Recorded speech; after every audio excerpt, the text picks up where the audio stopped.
guys, thank you for supporting and subscribing. இன்னைக்கு சவ் சவ் கூட்டு.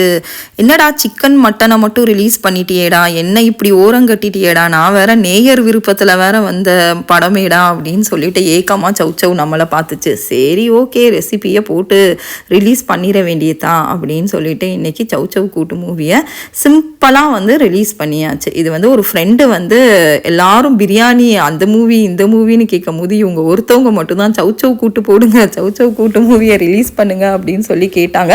So இந்த படத்தில் நடிச்சிருக்க ஹீரோயின் லிஸ்டெல்லாம் நம்ம கொடுத்தாச்சு. அப்படியே பார்த்துக்கோங்க.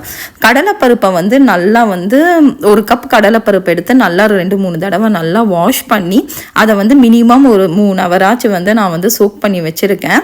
சோக் பண்ண கடலைப்பருப்பை நம்ம ப்ரெஷர் குக் பண்ணுவோம். இதுக்கு நடுவில் இந்த சவ் சவ்வை நல்லா க்ளீன் பண்ணிவிட்டு ஸ்கின்னெல்லாம் ரிமூவ் பண்ணிவிட்டு க்யூப்ஸ் மாதிரி கட் பண்ணி ப்ரெஷர் குக் பண்ணுறதுக்கு முன்னாடி இந்த கட் பண்ண சவ் சவ்வையும் அந்த கடலைப்பருப்போடு நம்ம ஆட் பண்ணிக்கலாம்.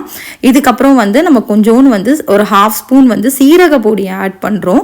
அதுக்கப்புறமா கொஞ்சோன்னு உப்பு, இந்த டிஷ்ஷுக்கு தேவையான உப்பு, அப்புறம் பச்சை மிளகா அண்ட் டொமேட்டோ, அவ்வளோதான். இது எல்லாத்தையும் போட்டு நல்லா ஒரு மிக்ஸ் பண்ணிவிட்டு அதுக்கப்புறம் இந்த கடலைப்பருப்பு முங்குற அளவுக்கு தட்டி சிங்க் ஆகுற அளவுக்கு தண்ணி ஊற்றினா போதும்.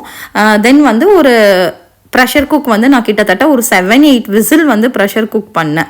அப்போ தான் அது இது வேகும் நல்லா மசிஞ்சு. ஏன்னா கூட்டுன்றப்போ கொஞ்சம் நல்லா வேகணும் இல்லையா மசிஞ்சு. ஸோ அதனால் இதுக்கப்புறம் நல்லா குக்கரை ஓப்பன் பண்ணி நல்லா லிட்டை வச்சு இல்லை மற்ற வச்சு மேஷ் பண்ணிடுங்க. இப்போ நம்ம ஒரு தாளிப்பு கொடுத்துடலாம். ஒரு எண்ணெய் ஊற்றி ஒரு பேனில் ஜஸ்ட்டு கடுகு நல்லா பொரிஞ்சதுக்கு அப்புறமா ஒரு என்ன சொல்கிறது, ஒரு ஹேண்ட் ஃபுல் ஆஃப் நம்ம ஆனியனு, அதுக்கப்புறமா இந்த டிஷ்ஷுக்கு காஞ்ச மிளகா காரம் கொடுக்கும். அதுக்கப்புறமா கறி லீவ்ஸ் இதெல்லாம் நல்லா ஆட் பண்ணி இந்த ஆனியனுக்கு தேவையான சால்ட், ஆல்ரெடி நம்ம சால்ட் அங்கே போட்டிருப்போம். ஸோ இந்த ஆனியனுக்கு தேவையான சால்ட்டு கொஞ்சம் அந்த ஃப்ளேவரை என்ஹான்ஸ் பண்ணுறதுக்காக ஹிங் ஆட் பண்ணுறோம், பெருங்காயம். ஸோ ஆனியன் இந்த மாதிரி நல்லா ப்ரௌன் ஆனதுக்கப்புறமா அப்படியே ட்ரான்ஸ்ஃபர் பண்ணி ஒரு மிக்சிங் கொடுத்து எடுத்தோம் அப்படின்னா தலைவன் செம்மையாக ரெடி ஆயிடுவான்.